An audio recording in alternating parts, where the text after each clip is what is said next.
After 8 days of fever, the first thing he did was not seek food nor water. He took his meager portion to the one he called God. Dear God, do not take it amiss that I have not brought you anything for so long.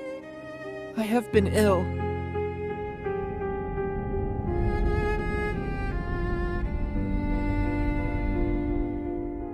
His journey began weeks before, born from a simple misunderstanding. The priest in his home village had said that the path to heaven was always straight onward.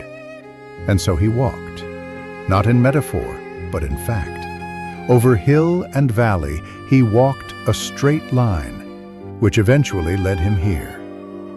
When he saw the church's magnificence, so far beyond his meager life, he believed his journey was over. He thought he had reached heaven. The service is over, boy. You must go out.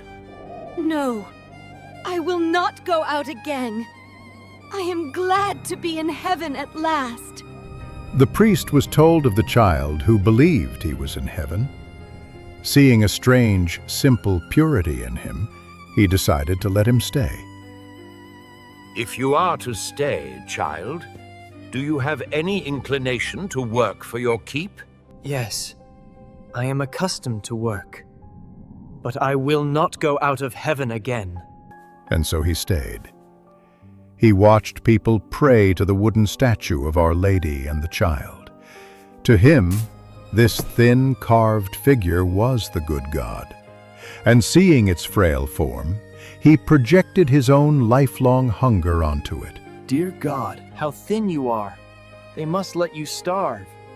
But I will give you half my dinner, every day. And so he did.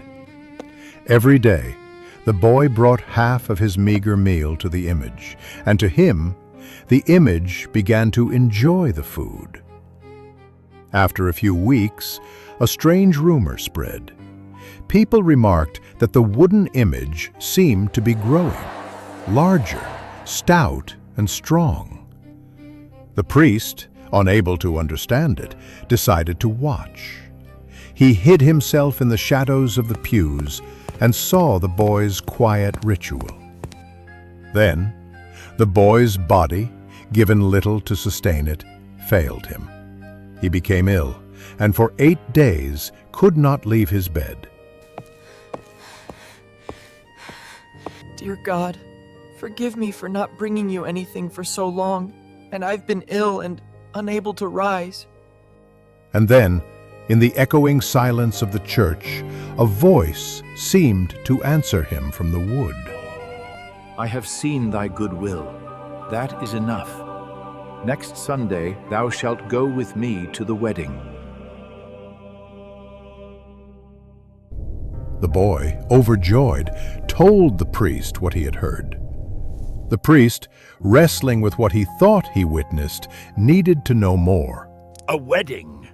Go to the image, child. Ask if I, too, might be permitted to go.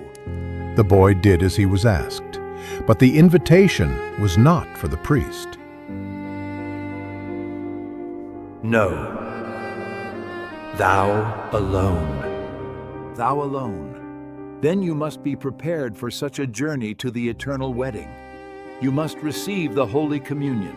And so the next Sunday arrived. The boy, clean but gaunt, knelt at the altar.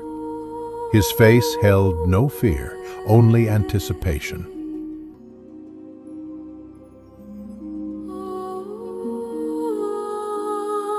And when the host came to him, he fell down. His small, worn-out body was still. He had died and was at the eternal wedding.